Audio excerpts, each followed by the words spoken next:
السلام علیکم ورحمۃ اللہ وبرکاتہ۔ محترم ناظرین کرام، تاریخ میں لکھا ہے کہ مدینہ منورہ میں فرخ نامی ایک شخص تھا جو خلیفہ ہارون رشید کا سپہ سالار تھا۔ خلیفہ ہارون رشید نے لشکر کشی کا حکم دیا تو فرخ تعمیل حکم میں کھڑے ہو گئے اور اپنے گھر سے جانے کا ارادہ فرماتے ہیں تو اس وقت گھر کے اخراجات کے لیے اپنی بیوی کو 30,000 اشرفیاں دیتے ہیں اور یہ بھی کہتے ہیں کہ میں آ کر حساب لوں گا۔ جس وقت وہ گھر سے نکلنے کا ارادہ کیے اس وقت ان کی بیوی حاملہ تھی۔ مسلسل لڑتے رہے، 1 سال لڑے، 2 سال لڑے، یہاں تک کہ 27 سال میں 27 شہر فتح کیے۔ ادھر ان کی بیوی سے ربیعہ نامی بچہ پیدا ہوا۔ ماں نے بڑی محنت کی، مشقت کی، بچے کو علم دین سے آراستہ کیا اور جب بچہ پڑھ لکھ کر قابل ہو گیا اور دور دور تک اس بچے کا شہرہ ہونے لگا، ہزاروں لوگ اس بچے سے استفادے کے لیے حاضر ہوا کرتے تھے۔ جب سارے مدینے میں اور مدینے کے اطراف میں ربیعہ کی شہرت ہو گئی اور دور دراز سے لوگ استفادے کے لیے ان کے درس میں شریک ہوا کرتے تھے، یہ ماجرا فرخ نامی شخص بھی دیکھا جو 27 سال میں 27 شہر فتح کر کے آیا تھا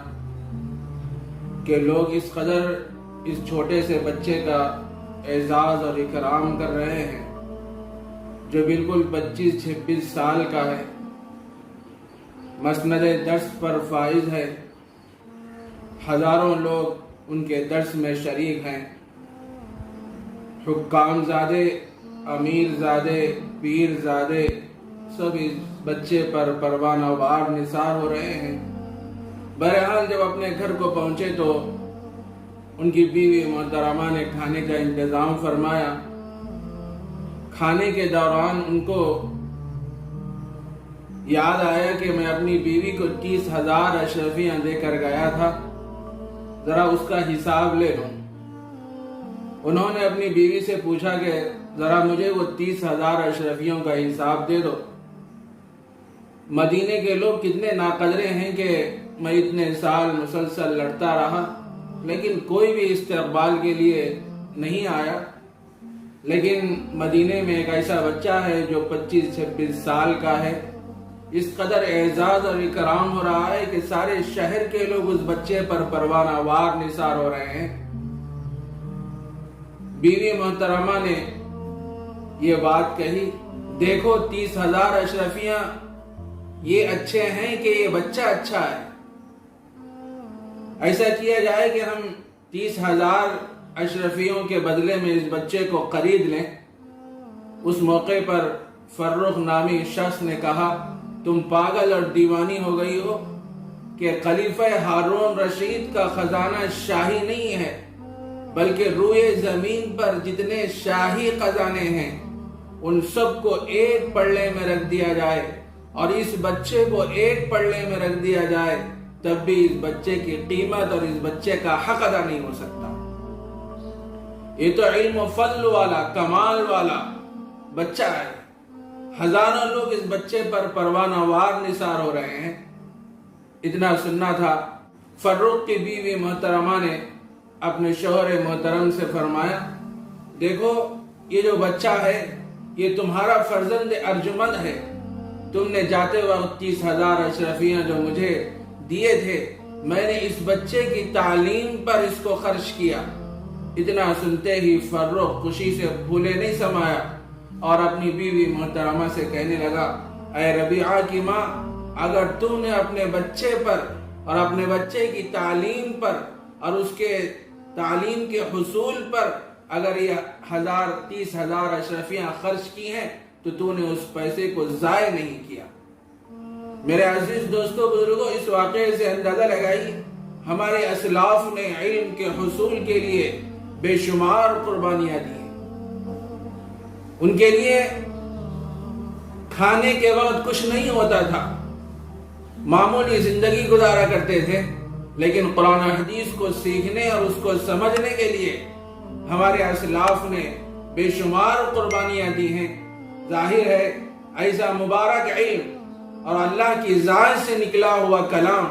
جب کسی کے سینے میں آ جاتا ہے تو اللہ تبارک و تعالیٰ اس کے مقام کو بھی اتنا ہی اونچا کر دیتے ہیں،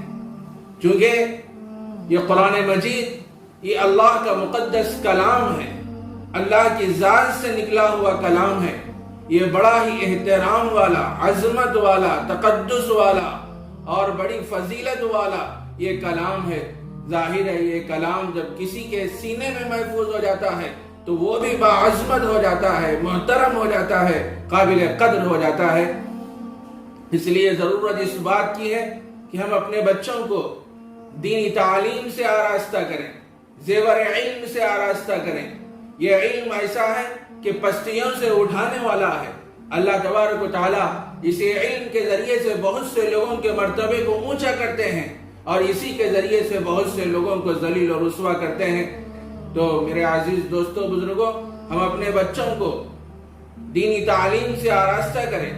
ان کی تربیت کریں، ان کی ذہن سازی کریں اور ان کے دل میں یہ بات بٹھائیں، اللہ کے نبی کی محبت اور اللہ کے نبی کی لائی ہوئی تعلیمات کی محبت بچوں کے دل میں بیٹھ جائے اور عام کے ایک ایک اسوے کو اور عام کے طریقے کو اپنی زندگی میں منتقل کرنے والے بن جائیں۔ میرے بھائی، یہ دنیا تو چند روزہ ہے، عارضی ہے، ختم ہو جانے والی زندگی ہے۔ ظاہر ہے جس کے سینے میں اللہ کا کلام آ جاتا ہے، مقدس دولت جس کے سینے میں آ جاتی ہے، احادیث مبارکہ کو جو یاد کرنے لگ جاتے ہیں اور اس کے مطابق اپنی زندگی کو بسر کرنے اور سنوارنے میں لگے ہوئے رہتے ہیں، اللہ تبارک و تعالیٰ ان کا مقام بہت ہی اونچا کر دیتے ہیں۔ اللہ تبارک و تعالیٰ ہم سب کو علم دین کی صحیح سمجھ اور اپنے بچوں کو علم دین سے آراستہ کرنے کی توفیق عطا فرمائے۔ وآخر دعوانا ان الحمد للہ رب العالمین۔